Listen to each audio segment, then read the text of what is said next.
All right, brothers and sisters, ladies and gentlemen, what's going on? Giving all praise, honor, and glory to the Most High God, Yahweh, in the name of His only begotten Son, Yahweh Shai. Uh, well, you guys know what today is, right? I ain't got to tell you, brothers and sisters, what today is. Um, so, unfortunately, for so-called Christmas, pagan Christmas, I was kind of caught up, a little bit busy, and I didn't get a chance to do my, yearly Christmas class. I should call it the Christmas rebuke. I didn't get a chance to do it. Um, and so, I was asked by several people to make sure that I do my New Year's rebuke. I know it's kind of, early. It's on the East Coast. It's almost 7 o'clock. But if people are like, Mountain or Central, Pacific time zone, it's a little early.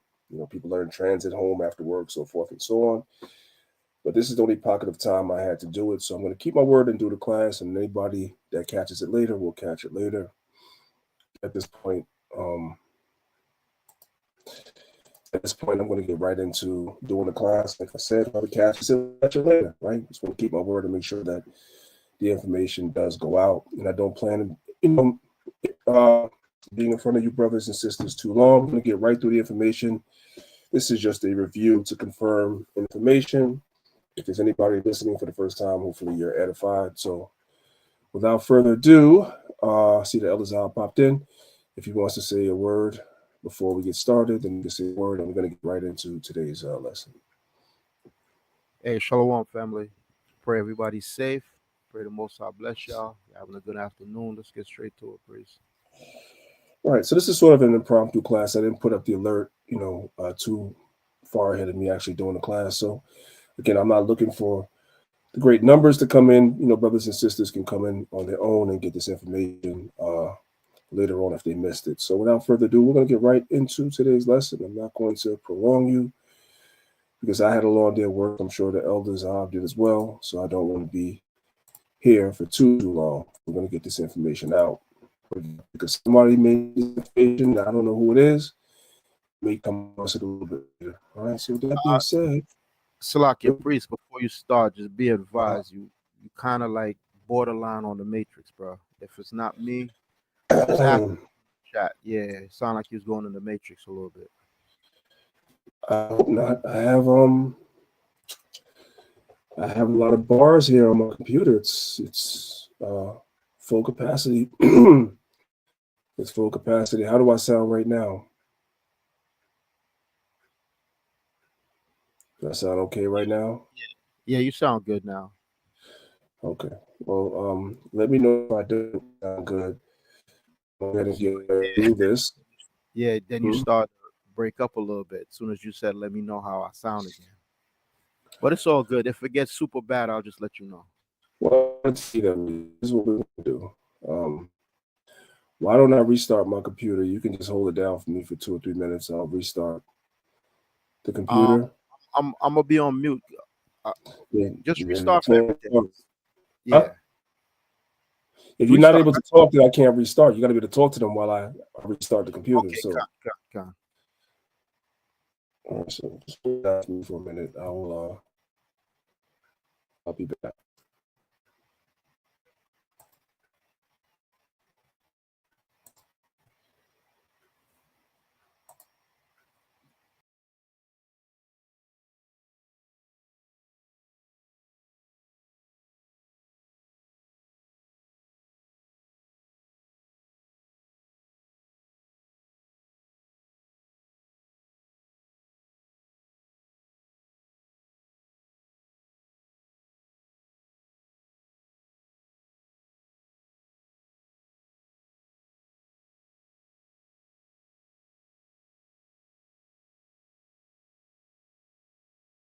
Salakia family, I'm here, man. Just dealing with something in the background real quick. Be on mute.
All right, how do I sound now, Zaba? Is this better? Yeah, way better, King. You sound better. Yeah, I think I know. I think I know what happened. My computer was still connected to my little hotspot that I have when I'm at work that I use. That's what it was. So all praise to the Most High for God, that. God. Yeah. All right. So without further ado, like I said, we're going to go ahead and run down these slides. I'm not presenting any new information to any Israelites that have been in the truth for any amount of time. But again, if somebody in the future comes across this information, it may be useful to them. So the name of the PowerPoint is called January the 1st January 1st as New Year's is just as pagan as Christmas. It's just as pagan. And you can't escape those facts. So let's start with this. How many of you brothers and sisters are aware of something called Watch Night? If you are a Christian, or you came up in Christianity before you came into the truth, there was something called Watch Night, right? But a lot of people don't know the origin of Watch Night services. So let's go ahead and let's watch this little video for a few minutes, and let's get into the origin of what Watch Night service actually is, right? All right. It's also called Freedom's Eve, by the way. Watch Night is also called Freedom's Eve. Let's go to the next slide. We'll get to the video momentarily. So this is from the website dictionary.com. And you guys can see I took a screenshot of it so you could see it for yourself. The origin or the etymology of the word December literally means 10th or 10. So if our calendar has 12 months, why is December named December if December really just means 10? Why is that the case? Because December is really the 10th month. We're taught that it's the 12th month in our school system, in our so-called education system. But when you look at the etymology of the word deci really means 10 because December was originally the 10th month. This idea of December being the 12th month is a new idea in the earth, relatively new. So now we're going to get into the story of Watch Night services and the history of it and why it's important, because that's what a lot of churches are going to do tonight. Some of you guys may have already grown up in churches when you were coming up that did so-called Watch Night services where they're in church, and then around 11:30, 11:45, everybody in the church gets on their knees and starts praying, and they so-called pray right into the new year as they're watching for the so-called new year to come in. You might not have known the origin of where that comes from, so I'm going to give you guys a little history of where that comes from. How many black churches actually talk about this history? Let's go.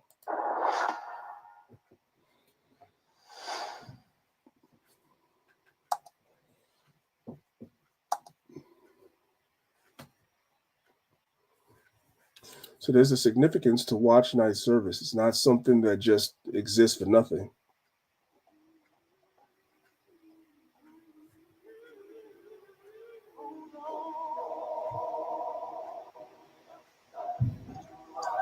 On the night of December 31st, 1862, as America was in the midst of a civil war, blacks who had freedom living.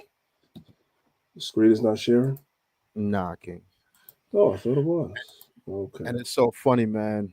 And yo, when my peoples in Jamaica, yo, they did that too, man. I remember one New Year's I wanted to go hang out.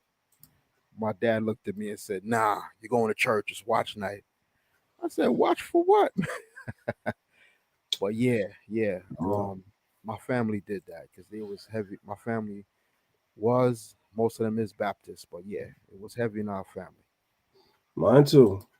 Some of you guys too. Let's hear the Blacks history. who had freedom living in the United States gathered at churches or other safe places while thousands of their enslaved black sisters and brothers stood, knelt, and prayed on plantations and other slave-holding sites in America. So this history of Watch Night service goes back to slavery and goes back to the slaves. So it's actually a slave custom that survives today in many churches. How many of your pastors are going to tell you that? Let's go. All for the same purpose.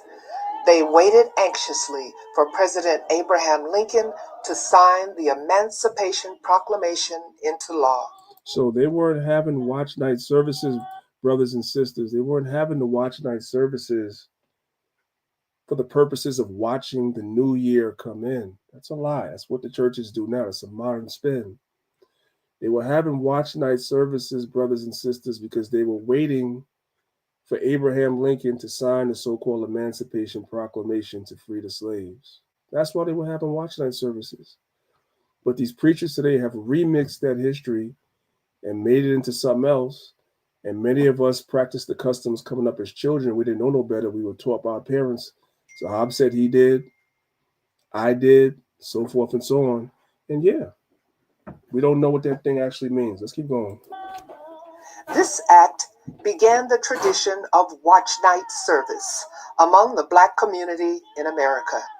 It symbolizes the historical fact that on September 22nd, 1862, President Abraham Lincoln signed the Emancipation Proclamation, a document which legally recognized that the Civil War was fought for slavery, and the end result brought an end to over 300 years of human bondage in the United States. Now, some of you so-called Blacks, Hispanics, and Native Americans coming up in school, Abraham Lincoln was presented to you as a hero. He signed the Emancipation Proclamation to flee the slaves. Well, we're going to talk about that in a moment, but let's keep going for now. We're going to talk about that in a moment. Was he really a hero? Really? Let's keep going. Unfortunately, this ritual would not be known or practiced by the slaves of Texas for another 2.5 years. So even the so-called watch night service, the slaves in Texas were not freed at the same time that the slaves were freed everywhere else with the Emancipation Proclamation. The slaves of Texas remained slaves even after the Emancipation Proclamation. I don't know if you guys know that. Let's keep going, though. As Southern slave owners struggled desperately to maintain their standard of living, they continued on in open defiance of federal law until June 19, 1865. That's where you get your Juneteenth from, guys. So this is history that you guys are learning. Even after Abraham Lincoln signed the Emancipation Proclamation, the state of Texas refused to acknowledge it, and they kept the slaves as slaves. And those slaves were not freed until June 19th. That's where you get your Juneteenth from. I know nowadays, many of us just take it as a day off.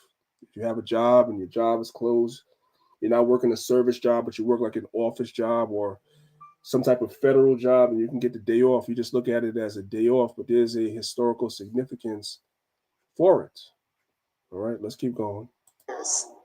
As Southern slave owners struggled desperately to maintain their standard of living, they continued on in open defiance of federal law until June 19, 1865, when Union Major General Gordon Granger arrived on the island of Galveston, Texas, to take command of more than 2,000 federal troops who had recently arrived in Texas to enforce the emancipation of its slaves and oversee a peaceful transition of power, additionally nullifying all laws passed within Texas during the war by Confederate lawmakers. It might surprise you that long before it was known as a watch night service, Black congregations, especially those in the South, already had a tradition of gathering on New Year's Eve prior to the Emancipation Proclamation.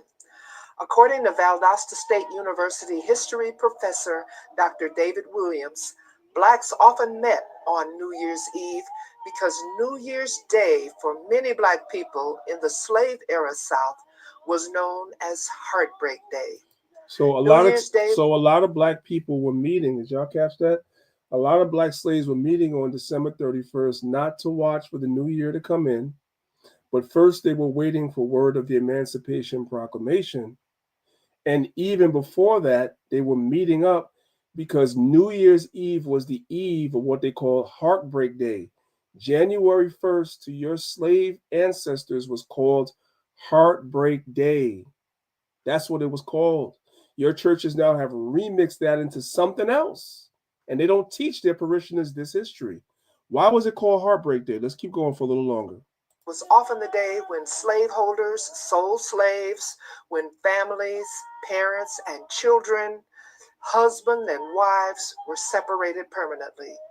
Slaves gathered on New Year's Eve because that may have been the last time many families had the opportunity to be together.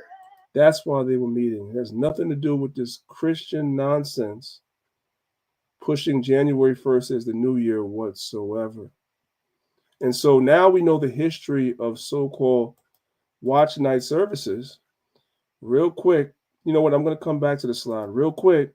In the meantime, this is what the churches are doing. Angels coming in Jesus' name. In the name of Jesus. Well, it's 2 minutes to a new year. So I want you for 1 minute to just begin to magnify God. And then we use the last minute to do a countdown. Come on, begin to magnify. So it's all pomp and circumstances and a countdown and no historical context as to why Black churches are getting together. First of all, I don't know if this guy's an Israelite or not. So I'm not even going to, I'm not even sure. But the point is they're meeting up to have this convocation of magnifying God, as they say, which they're not, which is all pomp and circumstances, right? And then they're going to have a countdown and then balloons drop and all this other stuff. And nothing is being actually taught to the parishioners whatsoever. Nothing. Come on, begin to magnify the Lord. Alpha and Omega, the beginning and the end. Who will not serve a God like this? Just all pomp and circumstances and nothing. You're not learning anything whatsoever. Let's go to the next one. What about this church?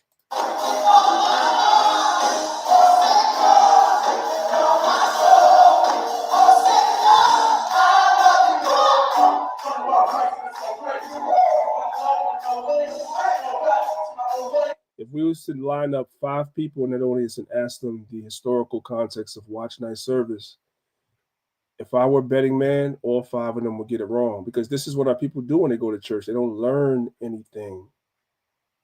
It's just all one big gigantic show. That's it.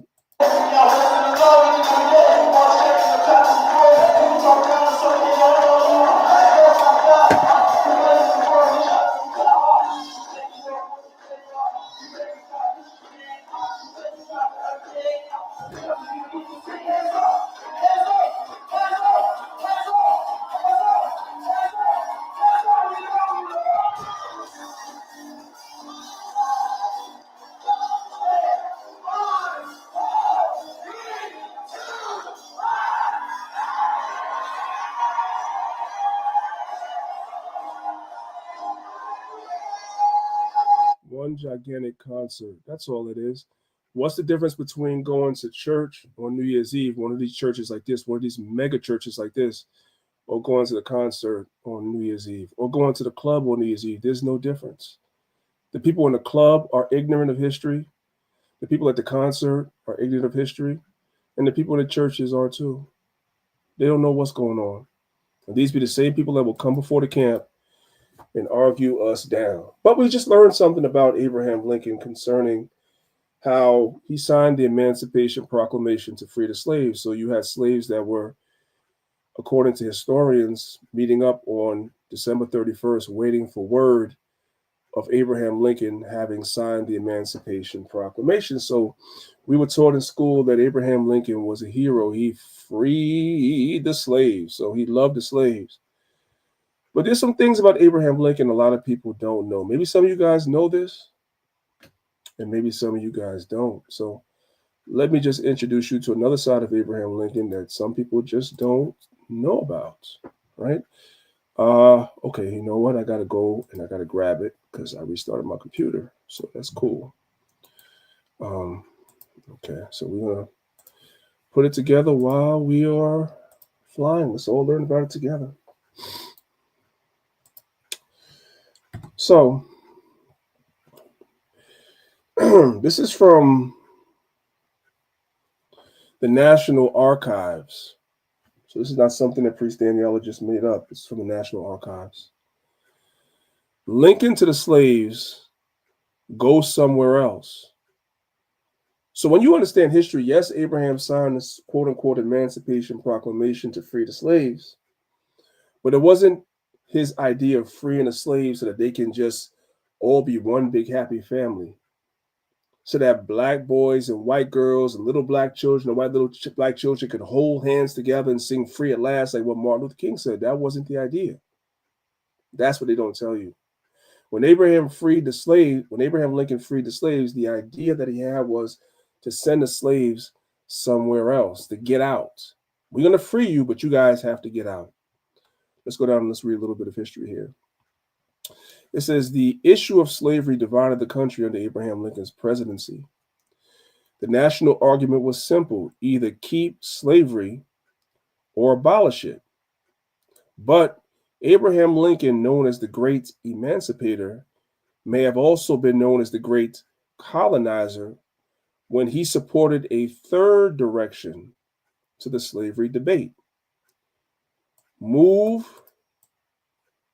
African Americans, aka so-called blacks, so-called black Americans, which is the tribe of Judah.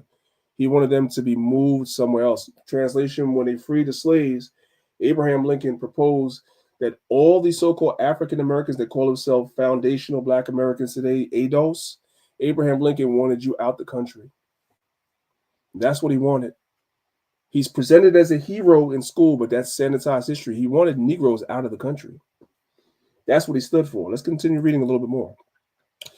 Long before the Civil War in 1854, Lincoln addressed his own solution to slavery at a speech delivered in Peoria, Illinois.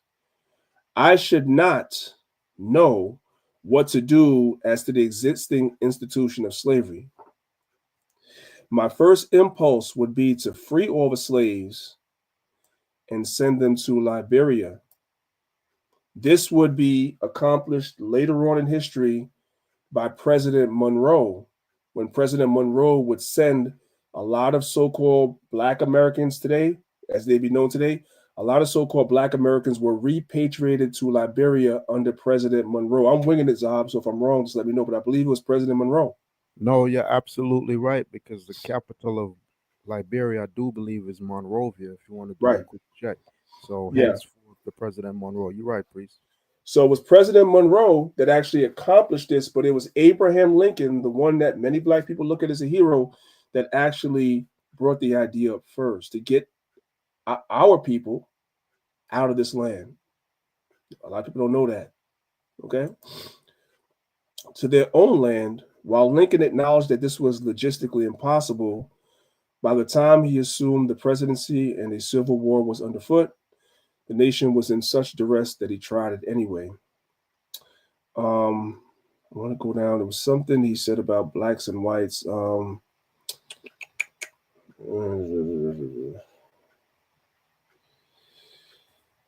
let's look at this right here. It says the intent is even echoed in the preliminary Emancipation Proclamation that the effort to colonize persons of African descent with their consent upon this continent or elsewhere would be continued. So they wanted to get rid of us.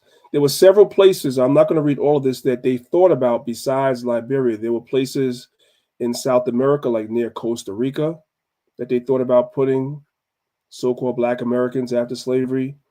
There was an island off of Haiti that they actually sent some black people there, and you know what I'm saying, and they died, right? But the bottom line is Abraham Lincoln wanted to get rid of us. This can be a part of a whole nother lesson, but I just wanted you guys to see this because Lincoln is looked at as a hero, and he was far from that, right? Let me see something real quick.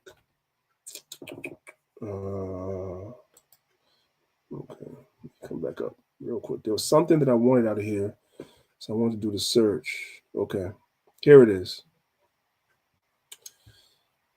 Here it is. In August 1862, Lincoln invited 5 prominent black men to the White House, the first black delegation invited on such terms. The topic was simple, that white and black cannot coexist, and that separation is the most expedient means to peace. Lincoln encouraged these 5 men to rally support for an exodus. So these are what you would call your modern day Boulets, your modern day coons. People that basically he knew can go out there and speak his message to black people because these were influential black people that would go and tell their people that the best thing that we could do is be repatriated to wherever they wanted to repatriate us to. So again, this is a whole nother lesson I could teach because it's not really so much on New Year's, but it is connected to a degree because we see that part of the whole watch night ritual on New Year's Eve, part of it dealt with the Emancipation Proclamation. And I know a lot of black people, especially, hold Abraham, not the Israelites, but our, your grandparents, maybe even your parents, hold Abraham Lincoln in great regard because of what we're taught in the school system. But in the education system, they only teach you one dimension of who this man was. But there are other dimensions as well. He didn't free you because he loved you. He freed you, but he wanted you to leave. He didn't see you as an equal. Understand that. I think everybody understands that, so I don't have to prolong the point. So let's come on and go back to the PowerPoint, and I'm going to proceed. All right. The next thing is that the day starting at midnight comes from Rome. So this is a book that I have called Roman Antiquities, or an account of the manners and customs of the Romans. So when we tell you guys that America's Rome all over again, or a revived version of the Roman Empire, it's not because we just want to sound intelligent and just say certain things. It's really true. Like, America's really upkeeping a lot of the customs of ancient Rome. It's right in front of our faces if we just look. So we're on page 332. It says the day among the Romans was either civil or natural.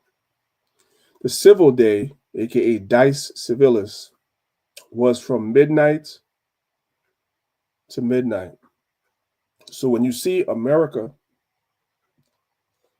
and even certain Western European countries, I think the whole world pretty much does it at this point, but mainly America and the Western European countries, I'll deal with those.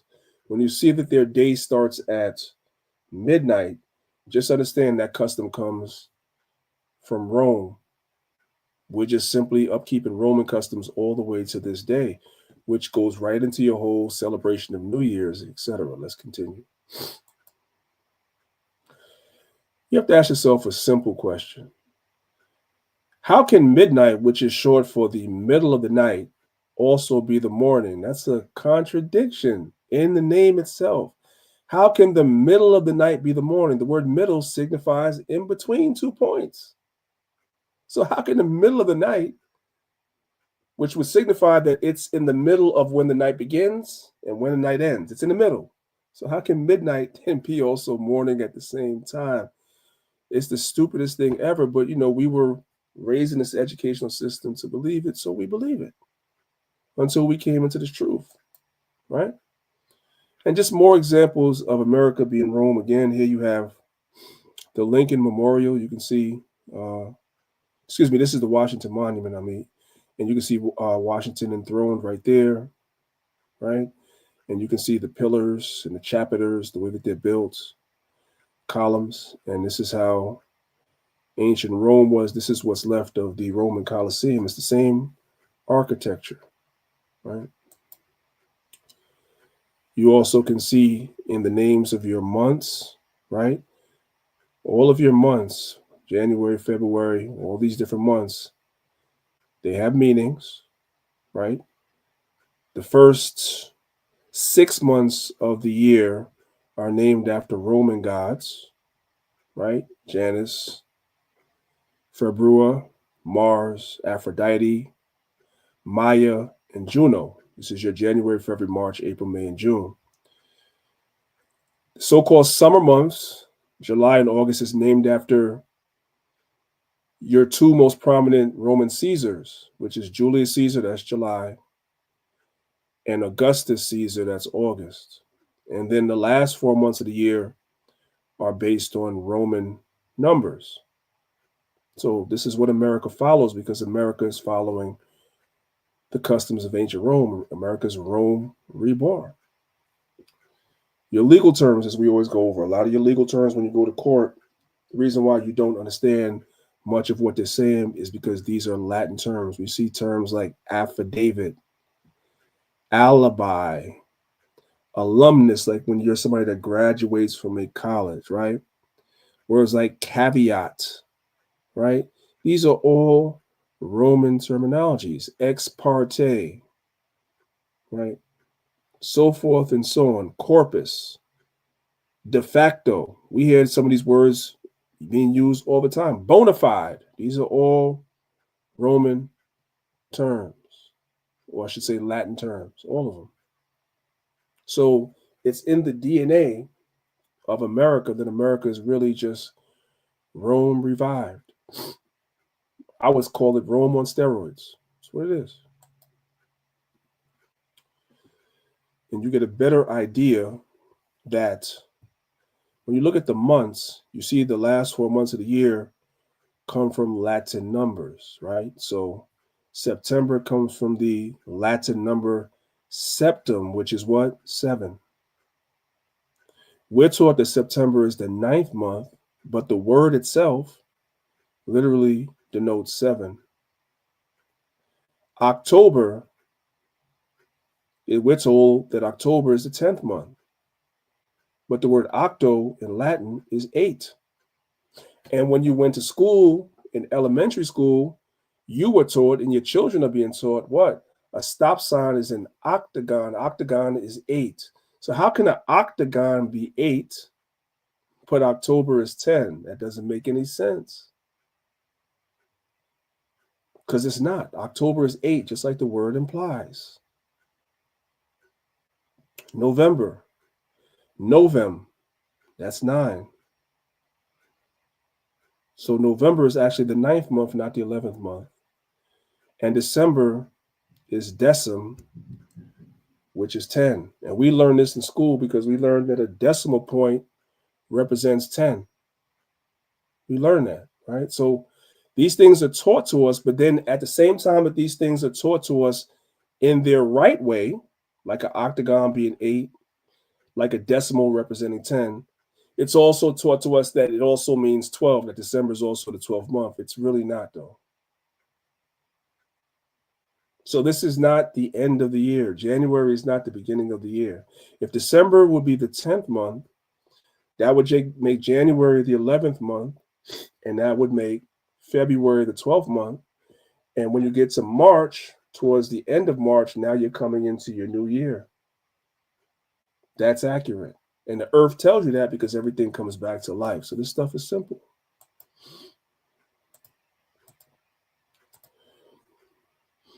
Just other examples of America being Rome again. This is a statue that actually exists, and it's called George Washington Enthroned. This is George Washington enthroned, and this George Washington statue was actually based on the statue of Zeus being enthroned. So it's America following Roman and before it Greek customs right in our face. They don't even hide it. And if you notice, the statue of George Washington and Zeus himself are in the same pose as Baphomet. Because all this stuff is satanic, all of it.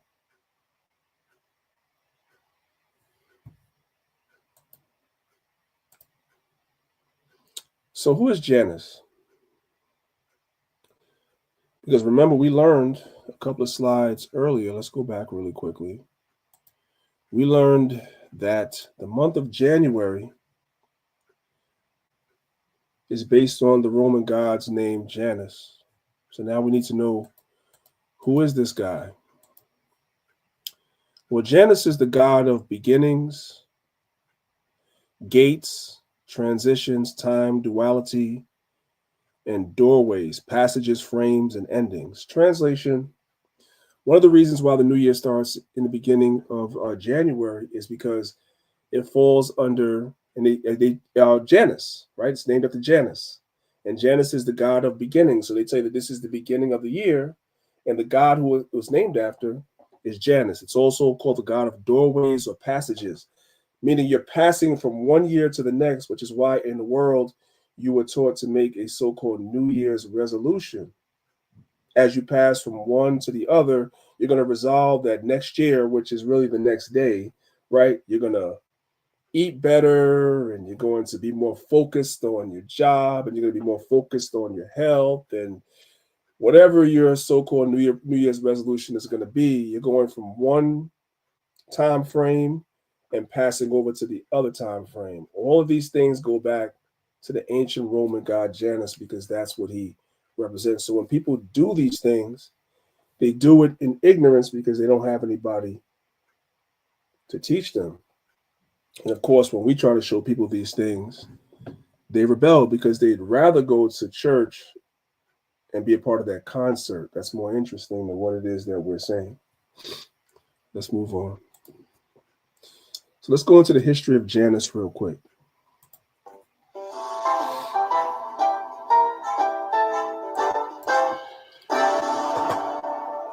Janus is a deity of Roman mythology, the son of Apollo.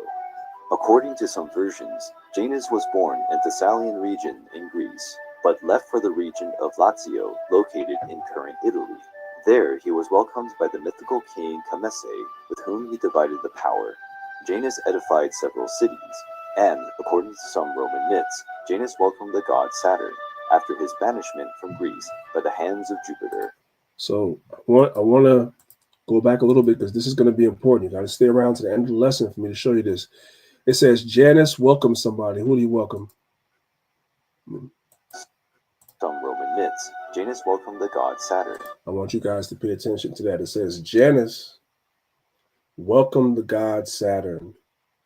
So January is, or Janus is related to the god Saturn. You might be asking yourself, well, how is that possible? Don't worry, I'm going to show you guys later. Remember I showed you that. Just got to pay attention. After his banishment from Greece by the hands of Jupiter, Saturn would be the equivalent of the Titan Cronus of Greek mythology, and, as a form of gratitude for being welcomed, the old god began the golden era of mankind. During this period, men started to live in a world of extreme happiness and abundance. Cronus also blessed Janus, giving him the power to know the past and the future. Janus was the deity accountable for teaching men how to use boats, and also introduced them to coins. After the end of his life among the men, Janus became a deity. As a god, he would be the deity responsible for protecting doors and gates. This god was depicted with two faces and had a key in his hands. When he opens a door, the god unleashes a new cycle, and this can So the god releases a so-called new cycle. You go from one year to the other. That's why they appointed this time of the year for the new year. It all is in line with pagan theology, pagan myths, pagan gods. It's all associated with these things. And America's Rome all over again, so why would they not follow that pattern? Let's move on. So again, we're not going to go through all of these right now because you guys can do these researches on your own. I just kind of went over it before. Each one of these days, or these months, I should say, has a meaning. January, February, March, April, May, and June all comes from Roman gods. And the middle 2 months, July and August, the summer months, actually come from Roman Caesars. And the last 4 months come from Latin numbers. Bro. Yeah. Yo, 1 second. Could you go back one slide back, brother? Did you see April, the Passover month? Yeah. This month was generally preoccupied with deities who were female or ambiguous in gender, opening with the feast of Venus on the calends. Now that's why they call people who observe the new year April's Fools, because they wanted them to continue. Well, you know, Julius Caesar, he changed that. Now I don't want to digress, but it's funny, priest. It's in the PowerPoint. It's in here. Yeah, it's funny. That's Passover time, and these Romans is worshiping transformers and all that foolishness. That's why they wicked. They deserve destruction, man. Yep. All right. So just to again, just prove our points that we teach. Dictionary.com, you guys can see where I got this information from. So we're not making it up, right? September means 7. You guys can see that, right? Anybody can do this research. October is the 8th month, not 10th. November is the 9th month, not the 10th. Oops. And December is the 10th month, not the 12th. Everybody understand? So this information is just a simple Google search away. Anybody can look up these dictionaries and see this stuff. They're telling you that December is not the 12th month. Okay. And again, if you go to the etymology dictionary, so we're just pulling source after source after source just to show that we don't make this stuff up. December means 10. So I think the point is pretty much driven home. So let's move on. So the next question should come in is, what is the Calendar Reform Act of 1582? How do we get where we are right now with the way the calendar was? So currently right now, we're on what's called the Gregorian calendar. The Gregorian calendar was instituted in 1582. Prior to being on the Gregorian calendar, we were under what was called the Julian calendar. But then Pope Gregory actually changed the calendar, and now we're under what's called the Gregorian calendar, right? So that's called the Calendar Reform Act.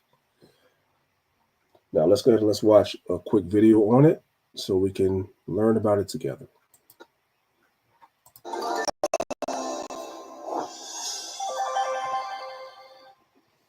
Have you ever wondered why we celebrate New Year on January 1st? Well, it wasn't always so. There's been a lot of toing and froing over the past 2,000 years before. So it's never been a consensus that New Year's is January 1st. There was a lot of people that would come into power and they set it up as January 1st. And then other people would come into power and they would remove it back to the spring where it belongs. So it was a lot of to and fro. But now it's been here for since as long as we've been in this country. But let's go. Before this date was consolidated. Welcome to Intrigued Mind, where today we will go back in time to discover why January 1st is the day that we celebrate the coming of a brand new year. The earliest recorded celebrations of New Year's were made by the Babylonians in around 2000 BCE. These ancient people held a festival that went on for several days in honor of the rebirth of the natural world. They called it Akitu, and it took place at the beginning of spring. So the Babylonians, their New Year in the ancient world, their New Year was in the spring, like ours, which makes sense because that's in the Near East. So the people of the Near East understood the New Year begins in the spring. They understood that. Time of Rome's legendary founder, Romulus, the Romans had developed their own calendar based on the phases of the moon. It is believed that the Romans developed their lunar calendar using knowledge that came to them from the Babylonians and the Greeks. However, this 305-day-long calendar, which was based on the 10-month-long phases of the moon, did not match with the solar year, which at 365 days ran closer to 12 months. At this point in time, the Romans celebrated New Year during the vernal equinox, which is one of the 2 days each year when day and night are of the same length and generally falls around March 20th in the northern hemisphere. Enter Numa Pompilius, who according to legend reigned from 715 to 673 BCE as the second king of Rome after Romulus. It is Numa Pompilius who is credited with the establishment of a fixed calendar. This calendar used calends, which was the first day of the month, and is where we get the word calendar from. Nonus, which was the 9th day before the Ides of each month, and Ides, which was the day that fell roughly in the middle of each month. The leftover months that had not previously been accounted for in the old calendar were simply known as winter, and the calendar year commenced in March, which coincided with the start of spring. Numa Pompilius added 2 extra months so that the length of the calendar now matched the length of a solar year. The first month was named Janus, after the Roman god of time, transitions, beginnings, and endings. The second month was named Februarius, in reference to the purification ritual that the Romans undertook on the 15th of February each year. Thus, the calend was the first day of January, which was the first month. So it made sense that the first day of the new year was on January 1st. This concept, which was loosely adhered to in Rome, was consolidated in the year 153 BCE, when January 1st was chosen as the day on which the new consuls of Rome were inaugurated. Did you guys catch that? January 1st was the day or the date where the new consul of Rome was inaugurated. What's about to happen in America in January, on January 20th? So it's a little bit after, but it's all in the same time period. On January 20th, that is when your president is going to be inaugurated in. The 6th or the 20th? Oh yeah, the 6th was when they try to The 6th is when they certify it. con. That's when they go through that certification process. That's why they wild out, because they said Biden won. But the inauguration takes place January 20th. So Con. like Zahab said, the certification, which America has added more layers. They didn't have this whole idea of having to certify stuff back then. But America's added more layers. But within the confines of that time period of January, this is when you get your president sworn in, just like ancient Rome. So it's all lining up. It's all the same thing. This was during the years of the Roman Republic, when the position of consul was the highest-ranking political office in Rome. So it was an important day for the Romans. By the time 46 BCE rolled around, there was a new sheriff in town, so to speak. Just don't mention the Ides of March. And Julius Caesar was the head of the Roman Empire. Caesar worked with Greek mathematicians to fix an error in the calendar. There were too many leap years, so these were reduced to one every 4 years to use up the leftover time from the 365 days that made up 1 year, which was 0.25 days. After this amendment, it took 455 days to get things back on track, but they got there in the end. January 1st was still considered the new year, and with the expansion of the Roman Empire, this custom was adopted throughout Caesar's vast lands. Once the Roman So all the other nations in the Near East that Rome ruled over that was celebrating New Year's in the spring began to celebrate New Year's January 1st, like Rome, because why? They were under the Roman Empire. That's why. That's how come it's worldwide today, because America in the West has influence over the world. Same thing. Empire collapsed and Christianity took hold throughout Europe from the 4th century CE onwards. The custom of welcoming the beginning of a new year on January 1st was cast aside in favor of a date that was sacred to this new religion, March 25th, the day of the Annunciation, when the Archangel Gabriel appeared before the Virgin Mary to tell her of the Immaculate Conception. Indeed, the liturgical calendar was now the most important calendar to Christians. January 1st was not an important feast day for this religion, so when they did not mark the coming of the... So when the Christians got into power, they changed the New Year back to March. That's what they did, right? Let's keep going. New Year with this date. This liturgical calendar was predominant throughout Europe in the early medieval period in terms of special days, used alongside the Julian calendar to mark the passage of 1 year. It was not until the year 1582 that the Pope at the time, Pope Gregory VIII, decided that the Julian calendar needed an overhaul. Up to this point, the number of leap days in the Julian calendar was still causing problems, especially at Easter time, which was supposed to fall on the Sunday after the first full moon, after the vernal equinox. Incidentally, this was the same time that the ancient Babylonians celebrated Akutu, the festival of rebirth. Just as Easter is the time of Jesus' resurrection, Christianity always tried to match their important times of the year with pagan celebrations to make the transition from paganism to Christianity more appealing. Now he's talking fast, but y'all should have caught that.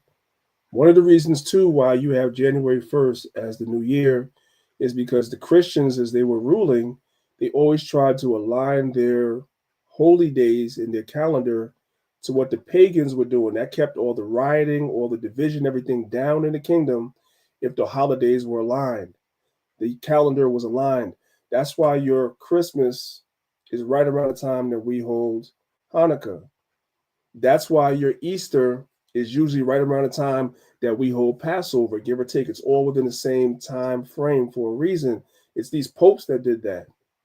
They're the ones that did that. But that is a story for another video.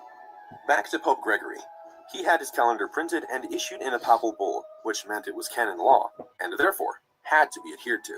This papal bull stated that January 1st was once again to be considered the first day of the new year. And it's been that way ever since. I'm not going to watch the whole video, but since 1582, there have been some variations where it bounced back in certain places, but for the most part, it's been that way, especially countries that have Catholic under Catholic rule.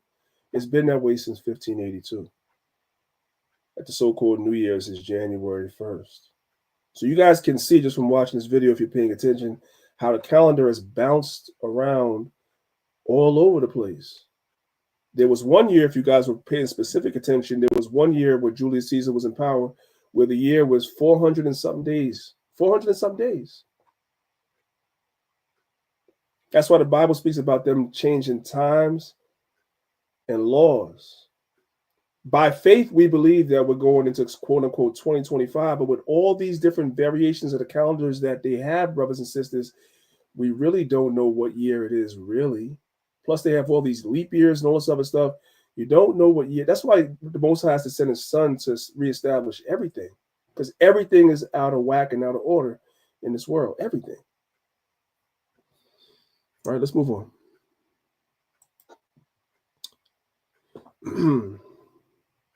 And that's what I said right here, Daniel chapter 7, verse 25. And he shall speak great words against the Most High, and shall wear out the saints of the Most High, and think to change times and laws, because it is established in the law. We all know this. We're going to read it anyway. We all know this. It's established in the law when the new year is supposed to be. It's established there. But the powers that be that have ruled since Israel fell have been messing with the calendar and changed times. That's what they did. Did you know?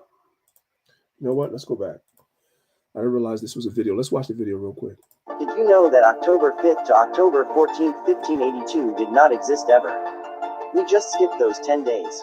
Currently, Gregorian calendar is used commonly across the world. Before October 1582, Julian calendar was used extensively.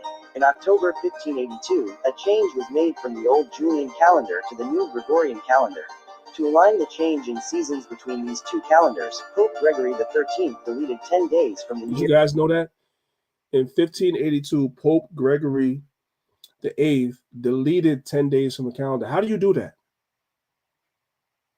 You know what I'm saying? They just were doing whatever they wanted to do. 1582. On the 29th of September 1582, Philip II of Spain passed the change from the Julian to the Gregorian calendar. This affected much of Roman Catholic Europe. Hence, October 4th of the Julian calendar was immediately followed by October 15th in the Gregorian calendar. They jumped from October 4th all the way to October 15th. Skip 10 days. That's what they did in 1582. That's what the scripture is talking about. Let's move on. All right. So let's look at the Zondervan's Illustrated Bible Dictionary, because we're supposed to be Bible people. The Christians claim to be Bible people. So we're going to look up the word Abib, see what it means. So Abib literally means a ripened head of grain. It's the first month in the Jewish religious calendar, corresponding to March or April, during which the Passover took place.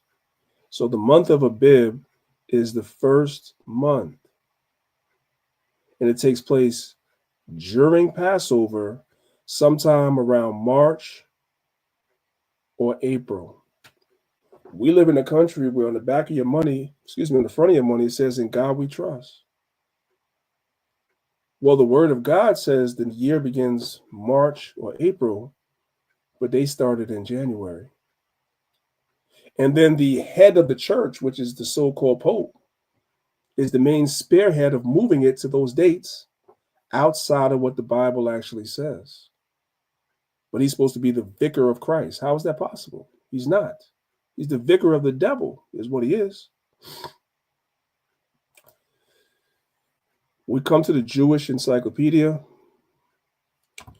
We see the same thing. Abib means an ear of grain. It is the name of the first month of the Hebrew calendar, corresponding to the Babylonian post-exilian Nisan. So basically, it's the first month of the year, right?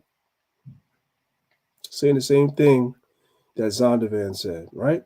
You come down here, it says, it began in ordinary years in the last third of March, but in every third intercalary year, a month later. That's how come sometimes it'll come in April. It really depends on the calendar. But the bottom line is it doesn't come in January.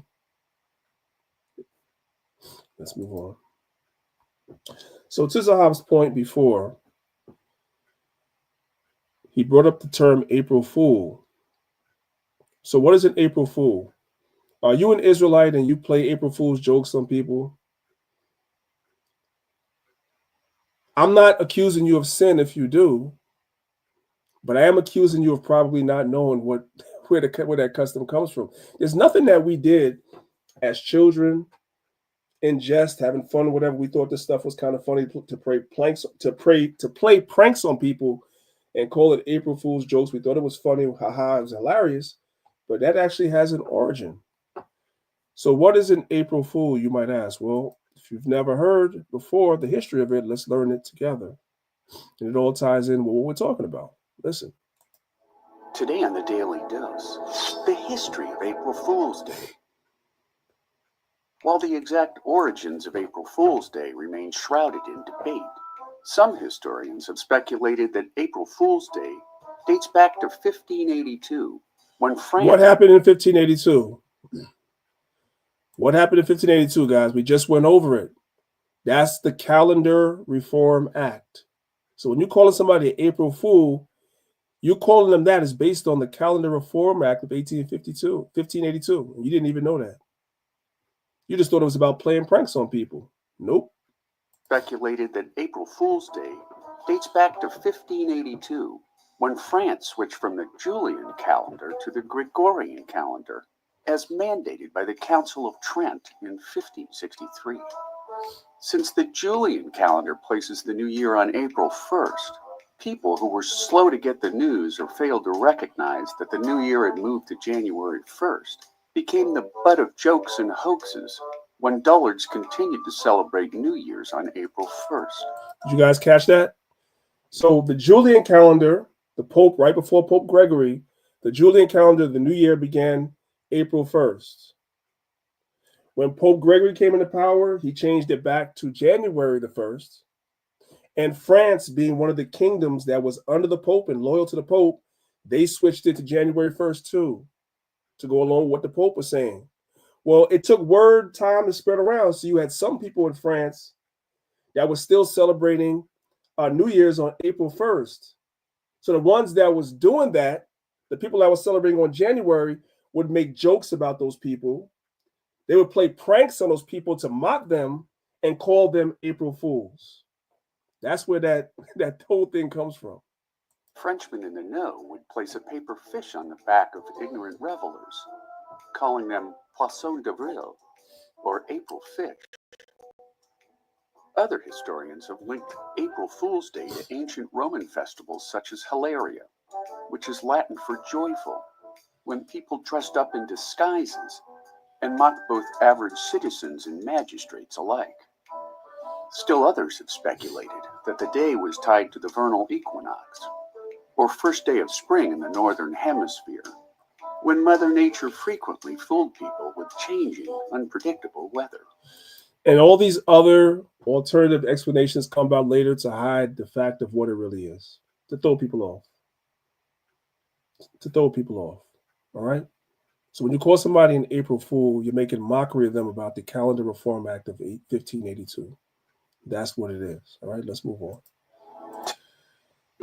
So when is the biblical New Year? As we all know, that's in the spring. We just read it in the dictionaries and encyclopedias.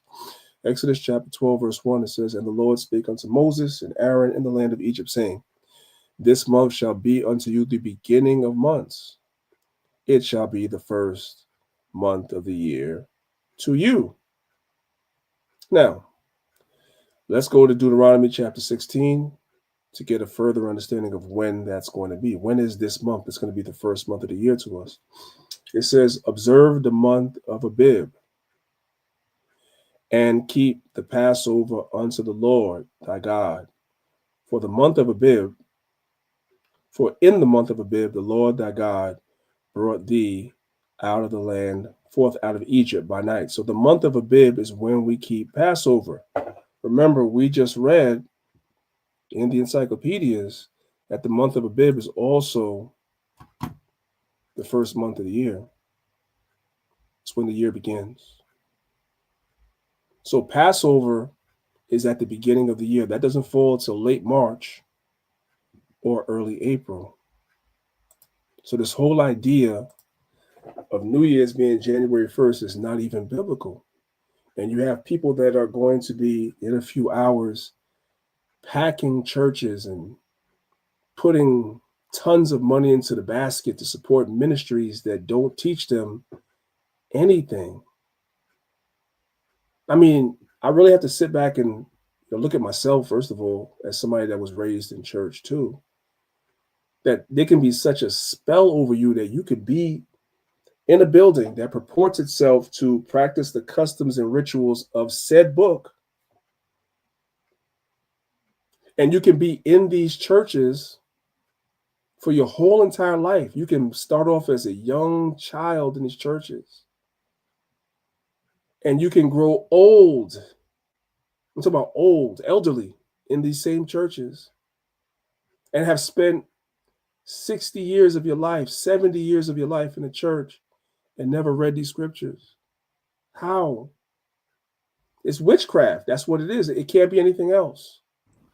Khan, you're right, priest. Also, the priest, the Catholic priest's job is to keep the people confounded, because back in those times, you were forbidden to have a Bible. If it wasn't for the Most High put the Spirit on King James, the laymen, they were forbidden to have Bibles, so they will be stuck following the foolishness of the priests who was keep. It's the same thing with the preachers, right? Because you said you've been in the church for so many years. Well, not you per se, but people in general. They've been in the church for so many years and they don't know. Now, I just want to bring out this quick fact. You know, churches, I know personally, they partake in April Fool's Day.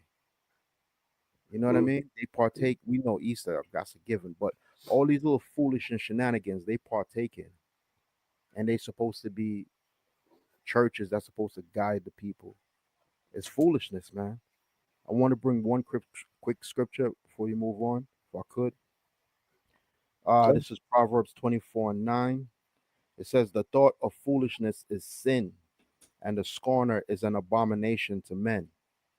So these pastors who they keep pushing out foolishness and they're not edifying the people, they just keep them in a constant cycle of tomfoolery and folly. They're gonna get their just dessert, man.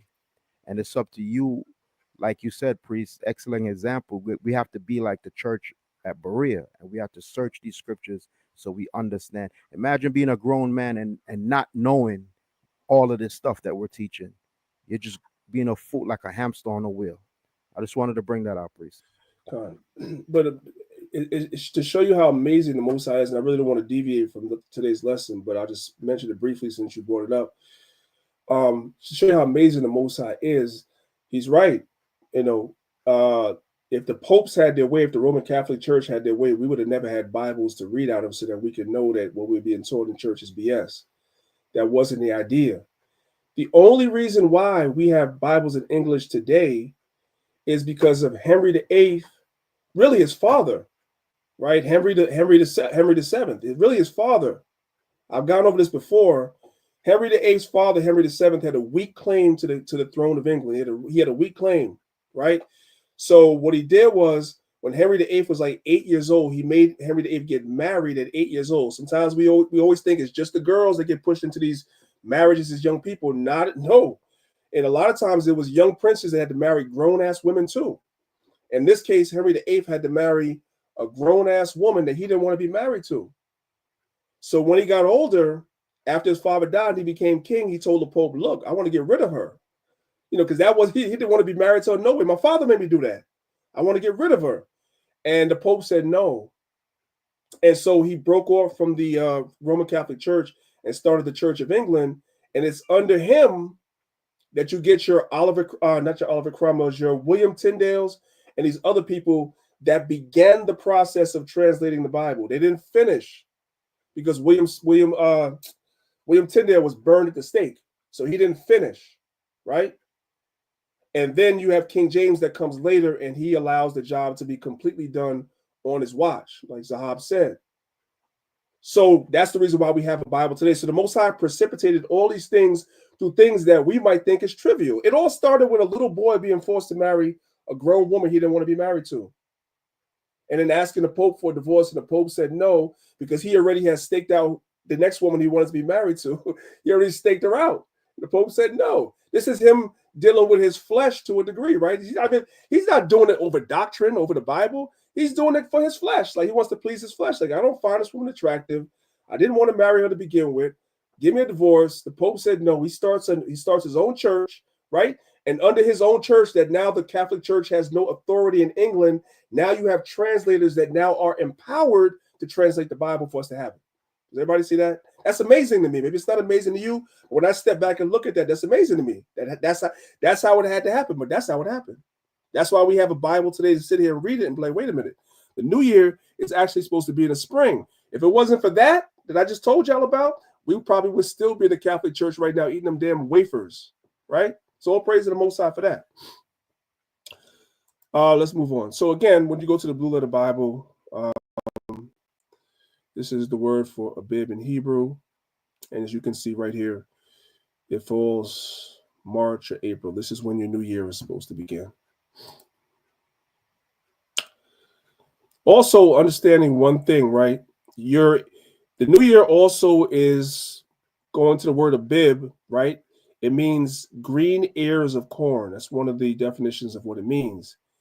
Your earing of corn can't take place until the spring. The weather has to be warm. And then your crops have to start growing. And when your corn starts earing, that's when you know that it's time now to harvest the corn, right? So this is something that takes place in the springtime, not in the winter. So even in the name of Abib, it's letting you know what time of year this is supposed to take place. It can't be winter. Now, let's move on to other things really quickly. Many of us know people that are into astrology and all these different things. Remember earlier we were reading about how the relationship between Janus and Saturn. Remember we were talking about that earlier. If you guys were paying attention to the PowerPoint, we're here now. The zodiac sign that January 1st falls under is the zodiac sign Capricorn. And Capricorn is associated with Saturn. So even in the mythology going all the way back to Rome, that was pagan. America kept all these things in place. This is why your new year starts when it starts. Because you're not worshiping the Most High and the days that he set aside, we're actually worshiping Satan. That's what we're doing. And if you guys will look at the image right here, what do you guys see right there? You guys see the goat, the Capricorn goat. Well, that Capricorn goat also has other symbolism in history. This also represents the devil as well. It is what it is. Notice the dates of Capricorn. It starts from December 22nd all the way to January 19th. Why is this important? The reason why I named the lesson New Year's is just as pagan as Christmas is because Christmas falls under the sign of Capricorn too, whose ruling planet is Saturn, and that's where you get your whole idea of Saturnalia from, which is what the Romans celebrated. So when you're celebrating Christmas, you are in essence celebrating Saturnalia. And when you celebrate New Year's on January 1st, you are continuing the practice of celebrating Saturnalia, because Saturnalia wasn't just one day, right? Real quick, let's Google that and see how many days Saturnalia was, because I forget off the top of my head. Let's Google that really quickly. How many days was Saturnalia? 7. It was 7 in ancient times. Okay. So that would encompass you. Let's come back here. If you're, so you would look at 22 to 3 to 4 to 5, 6 to 7 to 8. So you would look at from Christmas to New Year, January 1st is what, 6 days, 5 to 6 days. Add 2 more. So it's all within the zodiac of Saturn. This festival lasted 7 days, but it's all under the ruling house of Saturn. It's all Satan worship, guys. That's what it is. Not hard. Here's another, pretty much a flyer that I got from a flyer that pretty much says the same thing. And unfortunately, many of our people, especially our sisters, are wrapped up in this thing and don't even know it.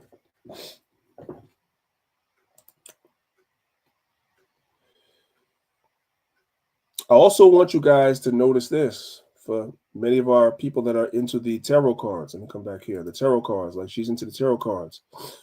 What's the tarot card for Capricorn? It's the devil. It's the devil. That's what it is. You guys see where I got it from. I didn't make it up. Tarot. Kavi tarot, meaning the so-called Jews, their tarot. Even they know. See, you got the Star of David right there. Kavi tarot. The tarot card for Capricorn is the devil. That's what it is. So New Year's falling under the sign of Capricorn on January 1st. Janus, where January comes from, having a relationship with Saturn, and Saturn being the ruling planet for Capricorn. All that stuff is satanic. That's why it falls when it falls. See, we're not into these things. We as Israelites, the Most High doesn't want us into these things. There's astrology and everything. So a lot of Israelites are ignorant of this stuff. But I had to study it enough to be able to bring it to you to show you how demonic this stuff really is. That there's really a demonic connection with all this stuff. It's not just January 1st for it to be January 1st. There's a significance to it. Hopefully everybody understands. And these popes, they're demonic anyway, and they know this as well. So really quickly, let's come out of here for a second, and let's read one of these articles. Oh, crap. You know what it is? I restarted my computer. I got to grab all these again. I had it all nice and set up for you guys before my computer was acting crazy. So I got to open these back up again, which is fine. Let's look at this real quick. So just in case anybody thought I made it up, right? Here's another website different than what I showed you in the PowerPoint. Tarot, Capricorn, and the devil. These are the people that are into this stuff telling you that this is what it is. They know what it is. And these are some of the tarots for Capricorn. If you're familiar with this, right? This is Pan. You guys see Pan? Pan is the god with the flute. He blows the flute. This is where your Pied Piper comes from. This is where your Peter Pan comes from. If you guys are allowing your children to watch Disney and look at Peter Pan is Pan, the devil. I go through this every year. I didn't do my Christmas PowerPoint, but I'm about to go to YouTube right now because somebody's like, no, it's not. Yeah, it is. Right? So real quick. This is let me do Playful Pan.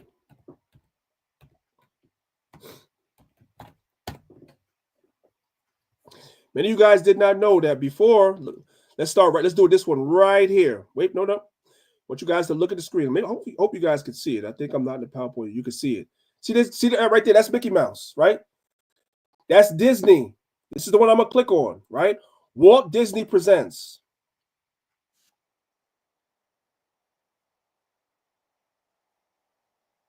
Now you know what? You guys may not hear it. I already know you're like, we can't hear it because I didn't. Let me stop sharing for a second. As a matter of fact, let me do this. Let me download it. Let me download it and bring it into the PowerPoint because I have a feeling you guys are not going to be able to hear that. And I'm going to get like a bunch of text saying that you can't hear it. So let me just go ahead and bring it in. I'm going to stop sharing for 1 segundo just so I can bring it into the PowerPoint. Y'all bear with me a second. Where is it? Okay, stop sharing. Let me just bring it into the PowerPoint so you guys could see what it is that I'm showing you.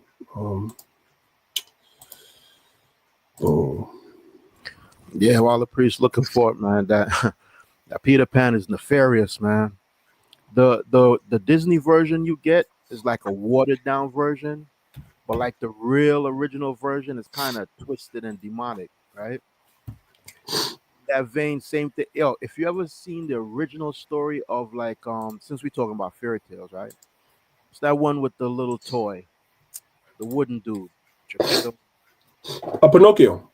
Oh my god, dude! I saw the original story. It was written years ago, bro.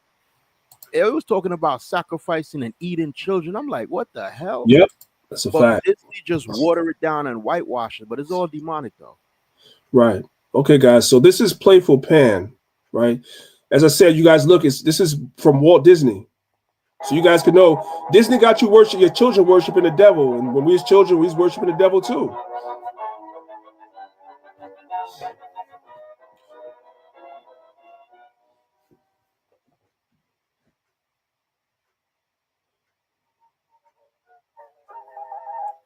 Notice the horns on top of his head, and he's playing this flute right here.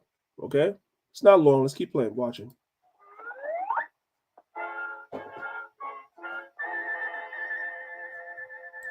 Well, let's go back a little bit. Need you guys to see this. Look at the feet.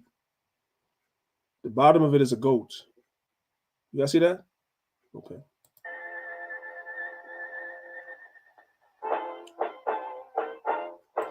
Okay, now we're going to come back here. Now we're going to come back here and look at this again. So this is the tarot cards for Capricorn. And this is Pan right here. The same thing guy that was in your little Disney playing the flute. It was all cute and everything. There's the devil. Pan is the devil. It's all the same.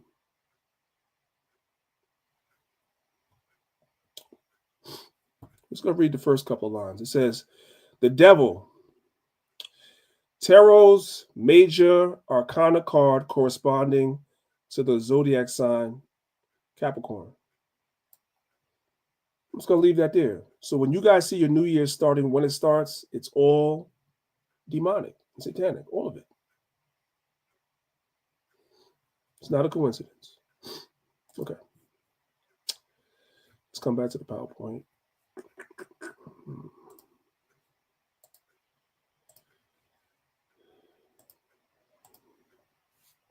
Okay. Now let's grab this for a second as well. I want you guys to look at the screen real quick before I go to actually read the article. Your presidents, a lot of them consult astrologers and tarot cards. That's what they do. Nancy Reagan was big on this. They were big on this. They're into this. Just like your Caesars in ancient times was into all that stuff, your modern day presidents are too.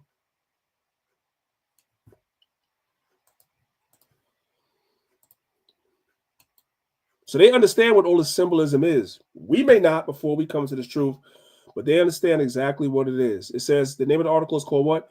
Astrology and Metaphysics in the White House, because a lot of your presidents and your first ladies consulted astrologers. They were into their horoscopes. They were into metaphysics and all that. And that influenced a lot of their decision, right?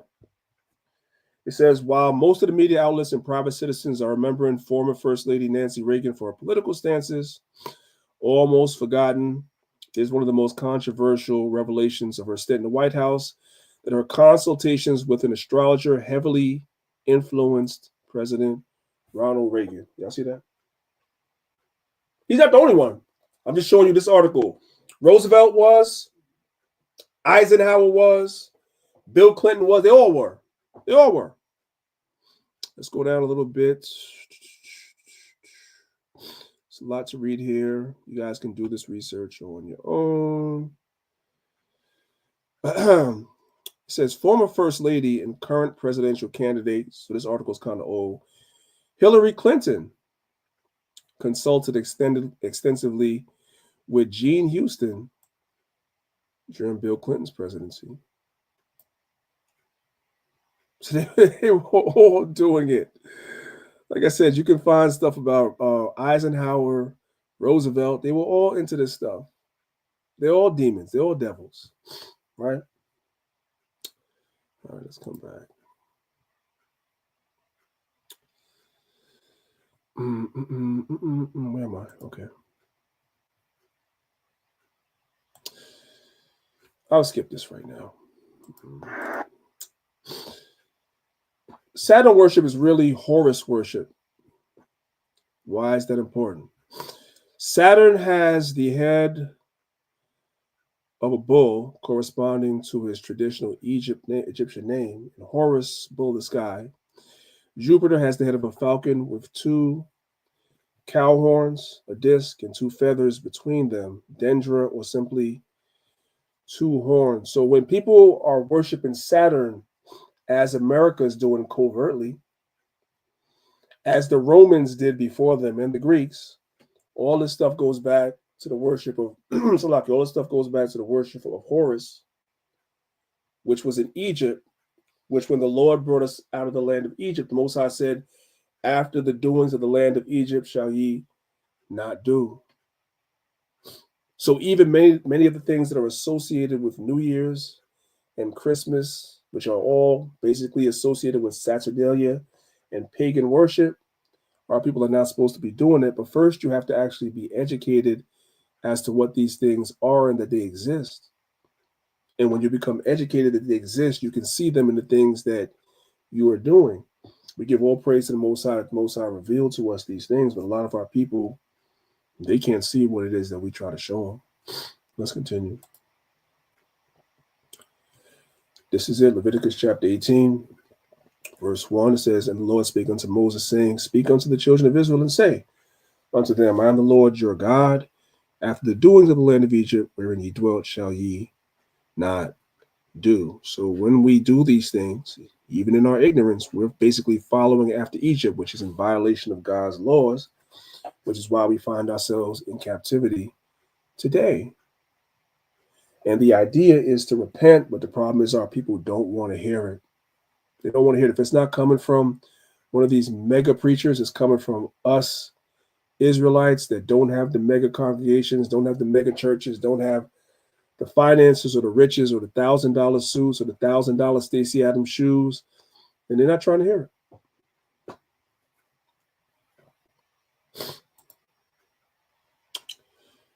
Our people have been seduced. This is Proverbs chapter 12, verse 26. It says, the righteous is more excellent than his neighbor, but the way of the wicked have seduced them. So these wicked things that we saw in this PowerPoint have seduced a lot of our people, unfortunately, and it's our job, whether they will hear, whether they will forbear, pursuant to Ezekiel chapter 2, whether they will hear, whether they will forbear, which we already know most of them will forbear and not want to hear it.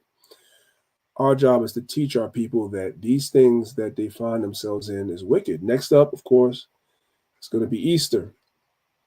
And it'll be the same thing. We'll show the people where these customs come from. The Christians will give us some type of excuse as to why they do it. But he that hath an ear or she that hath an ear will hear. Christ said his sheep will hear his voice. So the Most High's word never goes out void. Somebody will always repent and come into this truth, which is why many of us are here. But the majority of our people simply will not. And that's not to say that we don't know. We live in a society, so we see around us that the world celebrates this as a new year. So guess what? My job is giving me the day off. I'm not over righteous. I'm going to take it. I can live in this world and still not be of the world. The Bible says don't be of the world. Doesn't mean you don't live in the world, right? If you get in a day, I've heard people, well, I don't really want to get into it.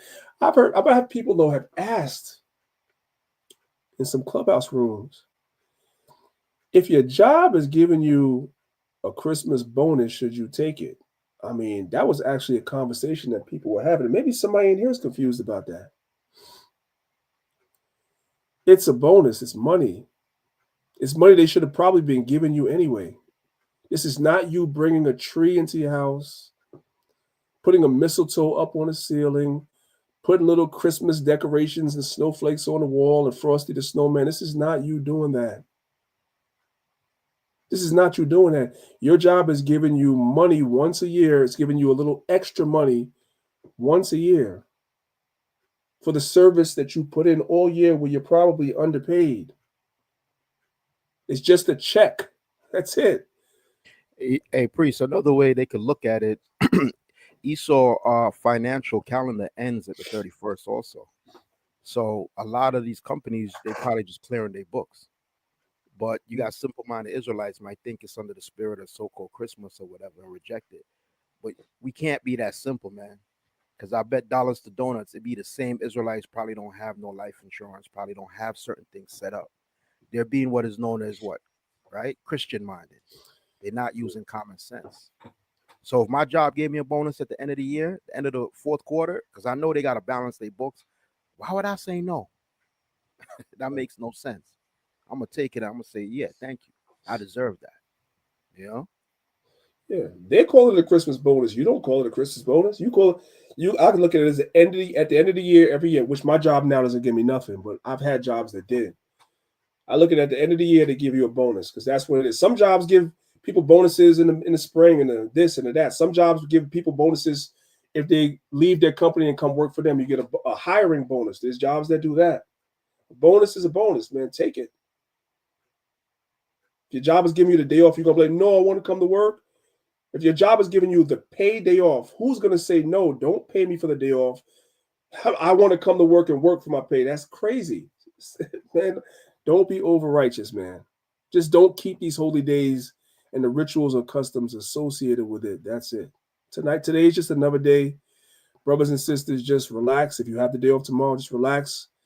You know, find something that you like to do, whatever, and enjoy yourself. And that's it, man. And get up and go back to being a slave. You know, whatever you have to go back to work the next time. You see what I'm saying? That's it. It's really not that difficult, okay? Now, I made this lesson real brief. I didn't want to be on here too long because I did miss doing Christmas, but I hope that everybody was edified in what I showed. And if you know somebody that's caught up in these holy days and everything, I mean, show them this PowerPoint. Hopefully, maybe next year, this time, they won't be keeping these pagan days. Zab, you have anything that you wanted to say before we wrap it on up? Nah, man. You know, you already said it, Priest. We can't be overly righteous, man. You get a day off, you know, use it for the benefit of your family. You know what I mean? Because sure as hell, come tomorrow, if not tomorrow, Wednesday, Thursday, or next Monday, you got to go back, right? So it's part of the curses that we under. Don't be overly righteous, man, right? You bring yourself down to destruction. But with that being said, it's good to gather with like-minded people, right? Keep the Most High in your thoughts as always, and He'll establish your steps, right? That I say shalom. All right. Thank you guys for being here. I know it's impromptu. I don't normally go live during the week. Hopefully, brothers and sisters will edify. If you're in the room listening to us, haven't hit the like button, repent, believe the gospel, that's wicked. Hit the like button, share the video. I want to take one last moment before I go to shout out my brother Nasiah from Nasiah TV. So for you guys always hear me mention him every time I do class. He has the channel that broadcasts directly into people's homes on Roku and Apple TV and Amazon TV and all the different platforms. But Nasiah has decided to give up the channel. And so we're no longer going to have that outlet. But I want to take time to thank the brother for doing it. And I'll be honest with you, Israel, he's giving it up because he says Israelites haven't supported the channel. Israel hasn't been supportive. And so the brother kind of lost a little bit of the zeal he had to be doing that because he was doing it out of his pocket. And Israelites don't watch the channel. They don't support it. They don't share it. They don't talk about it. You know what I'm saying? So the brother kind of lost the zeal to do it. But I do want to take time to thank him for allowing us to do that. And I'm going to call the brother probably sometime this week later on just to give him some encouragement. And I'm praying that the people that did see it in their homes when they weren't looking for it, maybe hopefully one day we can get some testimonies of some people that, you know, came in the truth by watching, you know, at home and didn't expect to see it, but actually were edified. So all praise to the Most High for Brother Nasiah. Israel, I love y'all. We'll be back here, Most High Lounge, Saturday, 10 a.m. Eastern Standard Time for our Sabbath class. And we appreciate everybody that's been donating to the camp as well. Please continue to donate to us. We can use it, definitely. Much love to y'all. And I will see y'all Saturday morning, Most High Loud. With that, I say shalom.